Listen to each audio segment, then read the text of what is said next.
ایک بہت important angle ہے اس پوری جنگ کا جو میں ڈسکس کرنا چاہتا ہوں. ایثار رانا صاحب، جو بات ڈاکٹر حامد صاحب نے کی ہے کہ یہ جنگ تو دوبارہ شروع ہوگی ہی ہوگی، اور ہر کوئی تقریباً میجورٹی میں یہ مانتا ہے کہ یہ ایک مذہبی جنگ ہے.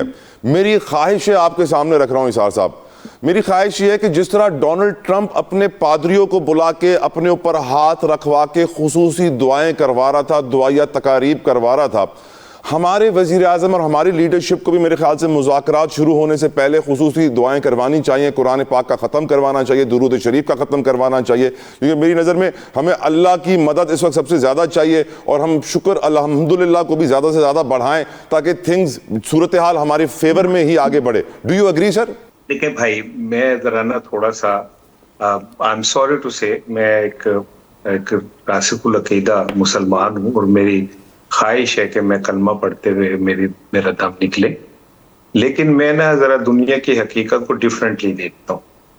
ہم سے پہلے بہت سی متقی پرہیزگار عبادتگار قومیں جو ہے نا تباہ و برباد ہو گئی، صفحہ ہستی سے مٹ گئے. ہمارے سامنے کھوپڑیوں کے مینار بنے مسلمانوں کے، وہ تو بہت عالم تھے سارے، اور وہ تو بڑے پرہیزگار تھے، لیکن کیا ہمارے سامنے ان کے کھوپڑیوں کے مینار نہیں بنے؟ قومیں وہ زندہ رہتی جو وقت کے تقاضوں کے مطابق جینا سیکھ جاتی ہیں. ایران میں بندوں پہ بندے مر گئے، انہوں نے رجیم چینج نہیں ہونے دی. ہم نکلتے ہیں جی، ہم خالی مولویوں کو بلا کے جن کو 25,000 روپے ماہانہ دے رہے ہیں، ان کی دعاؤں سے تو نہیں بچیں گے. وہ تو خود 25,000 روپے سرکاری لے کے تو کیا نام ہے اپنی زندگی گزار رہے ہیں. جب تک ہم اپنے اعمال اس طرح کے نہیں کریں گے جو قرآن و سنت کے عین مطابق ہوں گے. اسوہ حسین پہ چلے نا ایرانی، اسوہ حسین پہ چلتے ہوئے شہادتوں کو سینے سے لگایا ہے نا، تو پوری دنیا ان کے قدموں پہ گر گئی. امریکہ جیسا بدمست ہاتھی قدموں پہ گر گیا ان لوگوں کے جنہوں نے شہادتوں کو چوم چوم کے اپنے سینے سے لگایا، جو نہیں بھاگے. ان کی قیادت کا 1 روپیہ پاکستان سے باہر نہیں ہے، اپنے ایران سے باہر نہیں ہے.